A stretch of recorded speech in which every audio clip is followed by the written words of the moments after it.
नमस्कार मित्रों, मैं आप सभी का हार्दिक स्वागत अपने YouTube चैनल शिव सरस में करता हूँ। हम इस शिव पुराण की कथा वर्णन में अध्याय 8वें का वर्णन करने जा रहे हैं, जो कि इस प्रकार से है।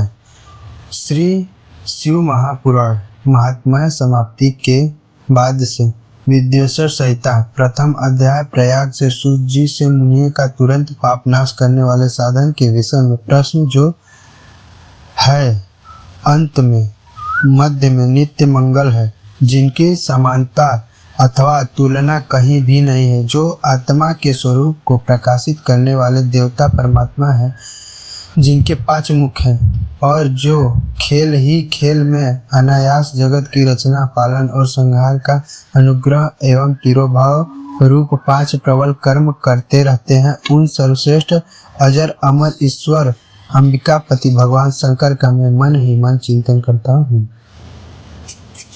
व्यास जी कहते हैं, जो धर्म का महान क्षेत्र है और जहाँ गंगा यमुना का संगम हुआ है, उस परम पुण्यमय प्रयाग में जो ब्रह्मलोक का मार्ग है, सत्य व्रत से तत्पर रहने वाले महातेजस्वी भाग महात्मा मुनि ने एक विशाल ज्ञान यज्ञ का आयोजन किया। उस ज्ञान यज्ञ का समाचार सुनकर पौराणिक शिरोमणि व्यास शिष्य महामुनि सूत जी वहां मुनियों का दर्शन करने के लिए वहां आए।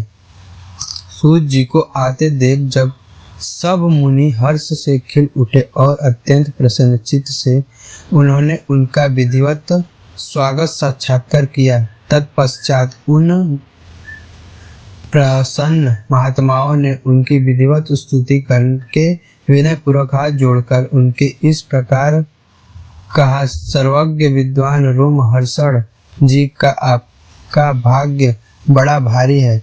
इसी से आपने व्यास जी के मुख से अपनी प्रसन्नता के लिए ही संपूर्ण पुराण विद्या प्राप्त की है। इसलिए आप आश्चर्य स्वरूप कथाओं के भंडार से ठीक उसी तरह जैसे रत्नाकर समुद्र बड़े बड़े सारभूत रत्नों का आगार है, तीनों लोकों में भूत वर्तमान और भविष्य तथा और भी जो कोई वस्तु है वह आपसे अज्ञात नहीं है।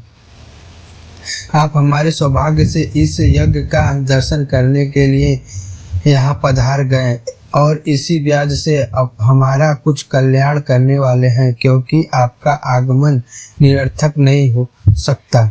हमने पहले ही आपसे शुभाशुभ तत्व का वर्णन सुना है, किंतु उसमें हमें तृप्ति नहीं होती है। हमें उससे सुनने की बारंबार इच्छा होती है। उत्तम बुद्धि वाले सूत जी, इस समय हमें एक ही बात सुननी है। यदि आप अनुग्रह हो तो गोपनीय होने पर भी आप उस विषय का वर्णन करें।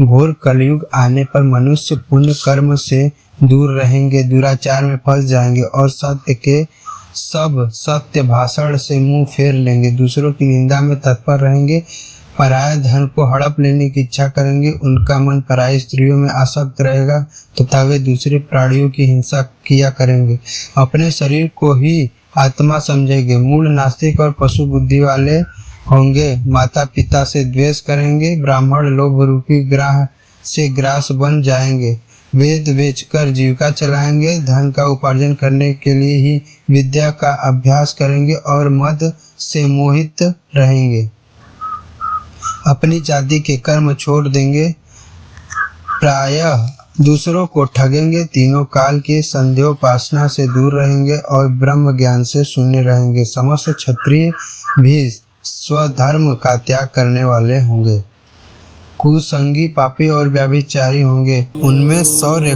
का अभाव होगा, वे कुत्सित चौर्य कर्म से जीविका चलाएंगे, शूद्रों का सावर्ताव करेंगे और उनका चित्त काम का किंकर बनाकर रहेगा। वैसे संस्कार भ्रष्ट, स्वयं धर्म त्यागी, कुमार्गी, धनोपार्जन परायण तथा नाप तौल और उनकी कुत्सित विचार का परिचय देने वाले होंगे। इसी तरह शुद्ध ब्राह्मणों को आचार में तत्पर होने और उनकी आकृति उज्जवल होने अर्थात में अपना कर्म छोड़ कर उज्जवल वेशभूषा से विभूषित हो व्यर्थ घूमेंगे।